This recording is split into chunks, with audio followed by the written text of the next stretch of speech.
Hi, I'm Gordon from Camera Labs, and in this video I'm going to show you how long exposures can transform your urban and landscape photography. Long exposures may be associated with night photography, like stars or city skylines, but they can also create a dramatic or mysterious effect during the day. During a long exposure, anything in motion becomes blurred, transforming ocean waves into an eerily smooth surface, turning waterfalls into cascades of ethereal steam, and smudging clouds into dramatic streaks across the sky. It's also very forgiving on bad weather, allowing you to grab moody looking images on overcast days or even in the pouring rain. Best of all, you can achieve great results without any post-processing or even shooting in RAW. All the pictures you'll see in this video are JPEGs straight out of the camera with no further adjustments. I'll explain the basics in this video, but if you'd like to know more, check out my book In Camera, which tells the story behind 100 of my favourite travel photos, all JPEGs straight out of camera. Before we get into the specifics of long exposures and the technicalities, I wanted to just briefly mention composition. Now, just because you're using a long exposure doesn't mean that you need to abandon everything you've already learned about framing your shot. Everything you know and everything you like about daytime landscape photography completely applies with long exposures. So if you find that the rule of thirds works for you, then continue to apply it here. Position that point of interest where those rule of third lines intersect each other. If you like leading lines, go for it, because they work really well in long exposures. And if you're shooting very wide angle, make sure that you have something close to you, say in the corner of the frame, because otherwise that frame is going to look really empty.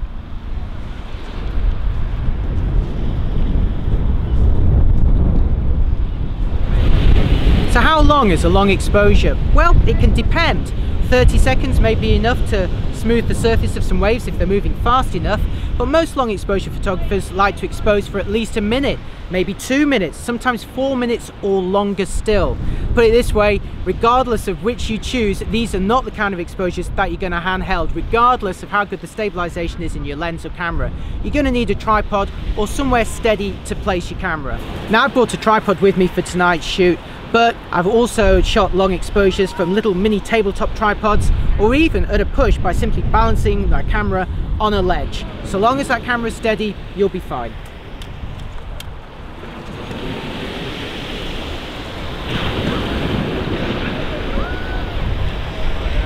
As with all long exposures, you'll need to find some way to trigger the shutter without wobbling the camera.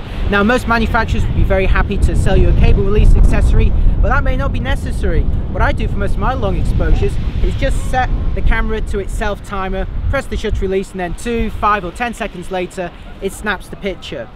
Alternatively, if you want to be a bit cooler, you could use a cable release, and that will be important if you want to deploy longer exposures than 30 seconds, and I'll explain in just a moment. If your camera is really sophisticated, like this Lumix G9, you might even have a Bluetooth shutter remote facility. I'll show you how that works. I've got my phone connected to the camera over Bluetooth. When I press the shutter remote control here, you can see this interface, and when I press the button, it takes a picture. Even better for long exposures, I can just pull this down and lock it for as long as I want. Pretty neat.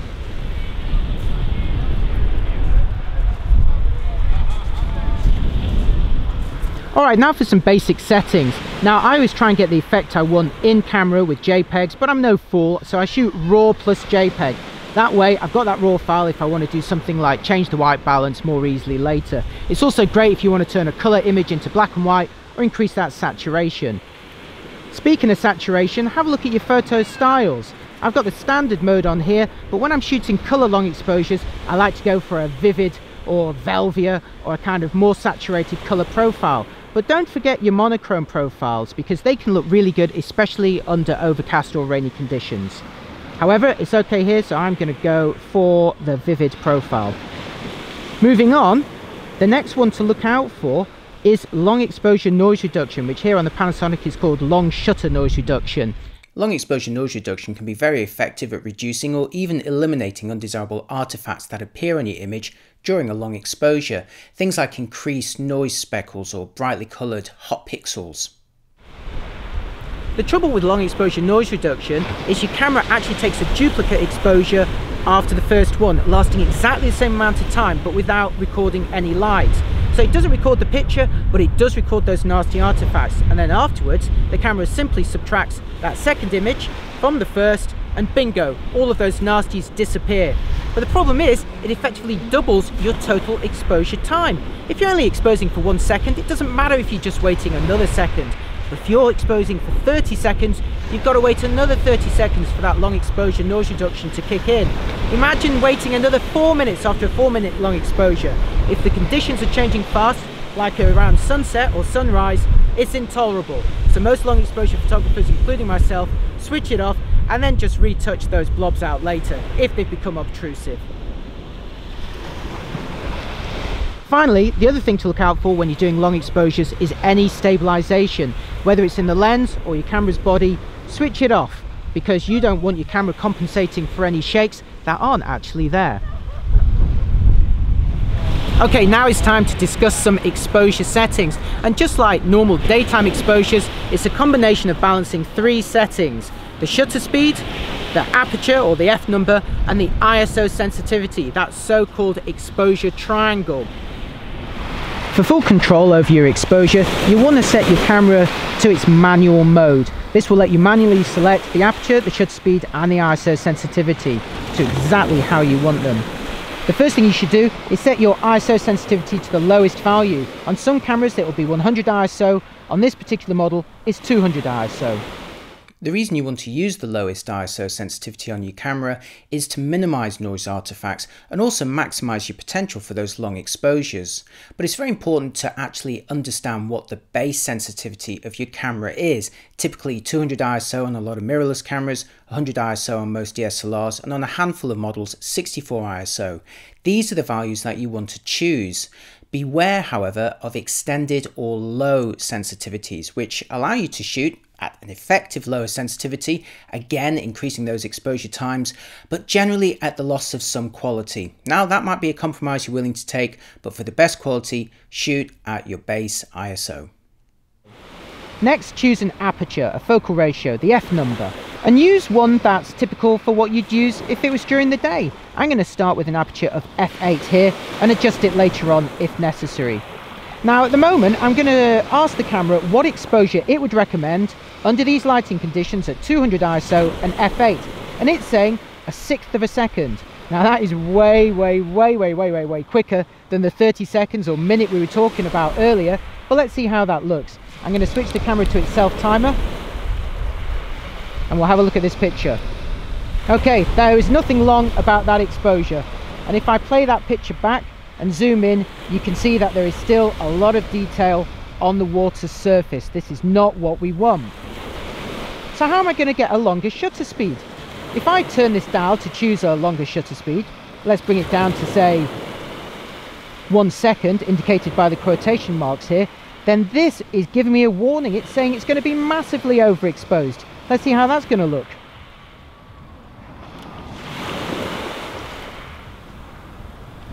That picture is way too bright, and that's only a 1 second exposure. What am I going to do if I want to deploy 30 seconds, 60 seconds, or even longer?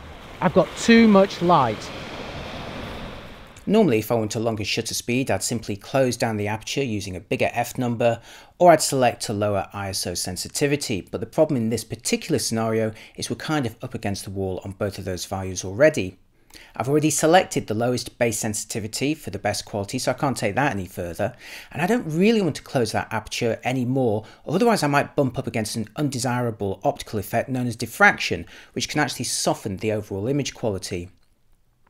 Now the point at which diffraction kicks in varies depending on the sensor size, the resolution, lenses and other factors, but generally speaking I try to shoot at apertures or f numbers that are no bigger than f16 on full frame, f11 on APS-C, or f8 on micro four thirds. If you choose bigger f numbers than those on each of those systems, you will begin to see that softening effect of diffraction. Now it's a compromise you might be willing to accept if it allows you to achieve the exposures you want, but I'm after the optimal quality, so I'm going to stick to those f numbers, or in ideal situations actually go for slightly smaller f numbers for crisper results still.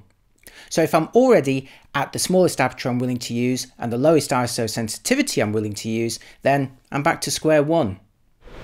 Okay, the problem we have is too much light. How are you going to reduce the amount of light entering the camera? Well, there's two ways you can do it.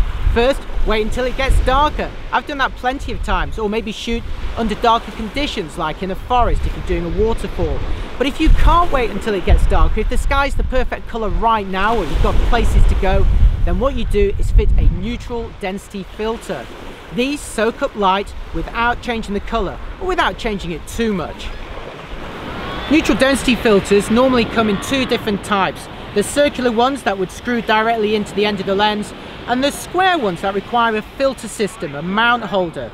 You might ask yourself, why would I want a mount holder? I'll tell you why.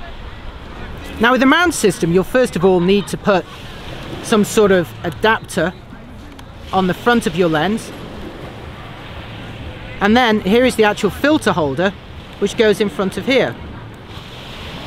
Now what you can do is slide your filter into the holder.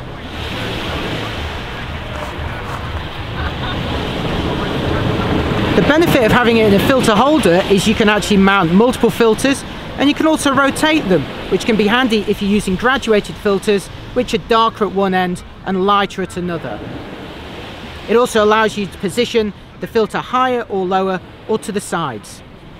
The most important specification for a neutral density filter is its density. How many stops of light is it going to absorb, and how many stops of shutter speed is it going to allow you to shoot at slower than normal. Let's take a 3-stop ND filter for example. What that's going to let you do is extend your exposure by 3 stops. So let's say without the filter you were going to need a shutter speed of 1 second. Well, 1 stop of neutral density will take that to 2 seconds. Another stop will double that to 4 seconds. And that third stop will double that again to 8 seconds. Well, 8 seconds is certainly longer than 1 second, but it's still not 30 or a minute or 4 minutes. So if you really get into long exposure photography, especially in daylight hours, you're going to need something much denser, much darker.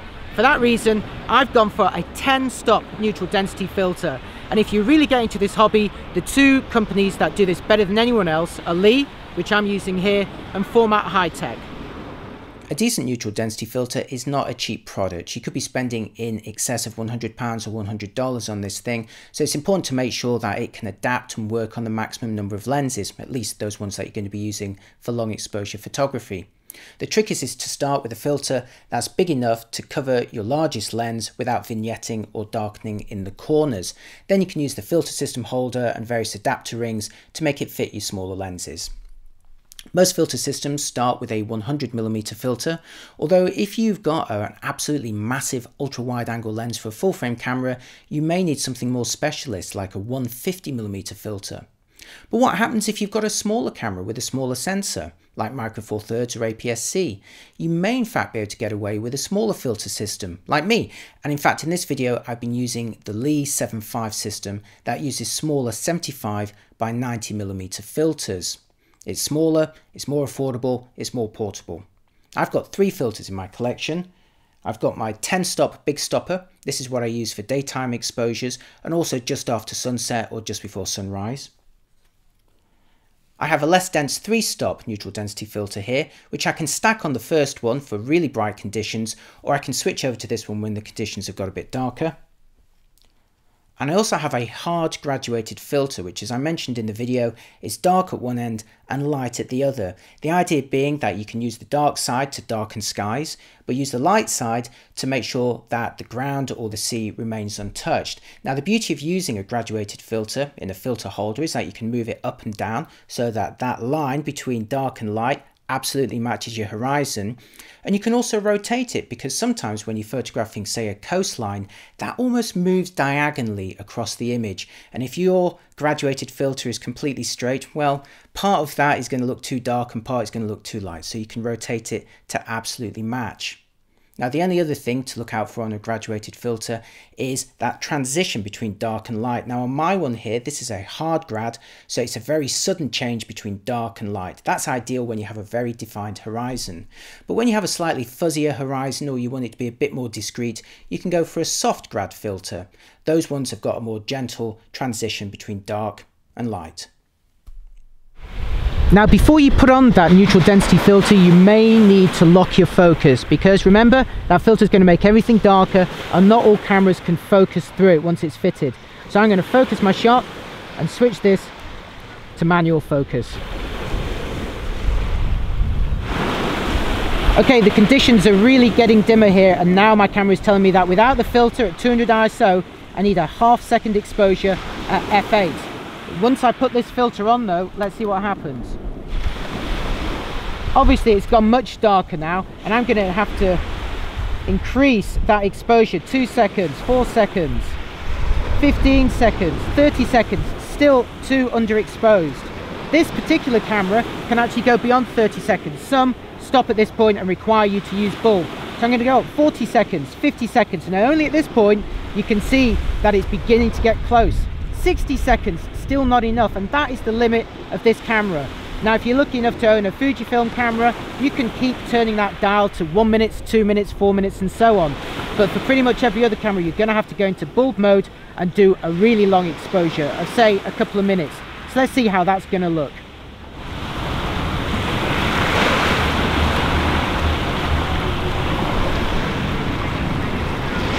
So I'm in the middle of a 2-minute exposure here, and even though I've turned off long exposure noise reduction, there's still a lot of standing around with this hobby. So what are you going to do? Well, make friends with other people around you. That's always fun. How about reading a very interesting book about JPEG photos out of camera? If only somebody had written that.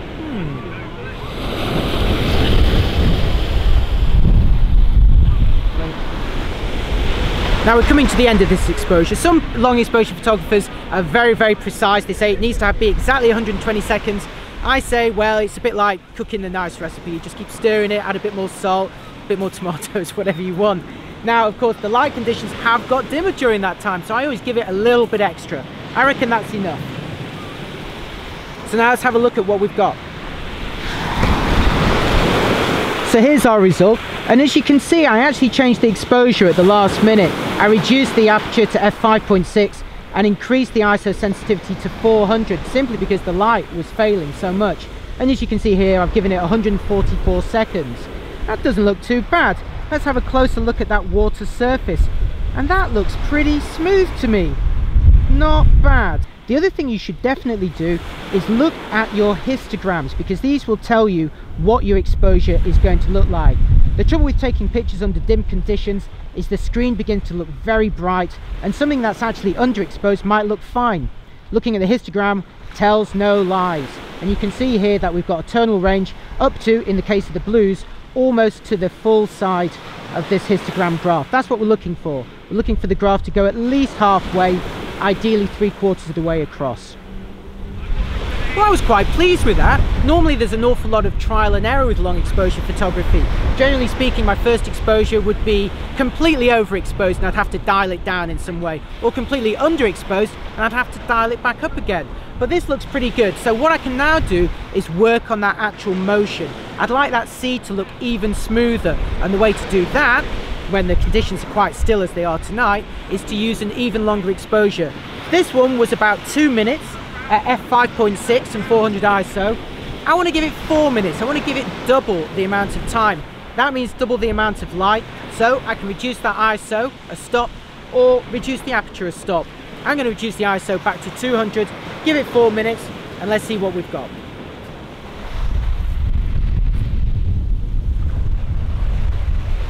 So now I'm in the middle of a 4-minute exposure and I really want to have a chat with someone, so you'll do. Okay, now I talked about wanting to make that sea look smoother. Now the interesting thing is that we're after a very tranquil looking result, and the way to get that is with more motion. You can do that with a longer exposure or a stormier sea. The really kind of ironic or contradictory side to long exposure photography is that if that sea was absolutely boiling in with waves, then that would really smooth out very, very nicely. But let's have a quick chat about other sorts of conditions you should look out for. I mentioned earlier that if you're shooting wide angle, you should position some sort of object in the foreground. Well, if you're dealing with the sea or a river or a waterfall, it's great to have a pole or a rock or something for that water to splash around, because as soon as it does splash, you get all those white marks. Again, they're the things that are going to become all nice and blurred and become mysterious and steamy in your picture.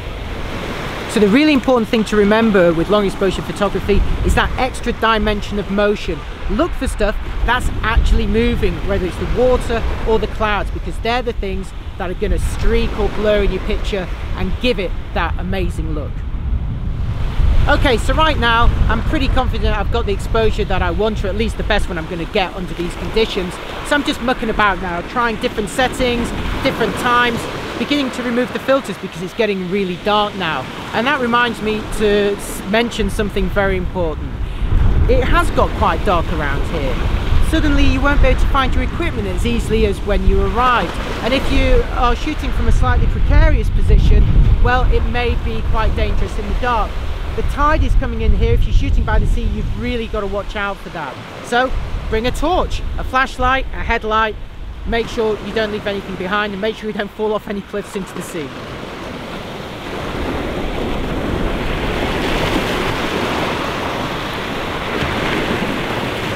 That's not a small moon, it's a fully armed battle station. No, wait a minute, it is actually a moon.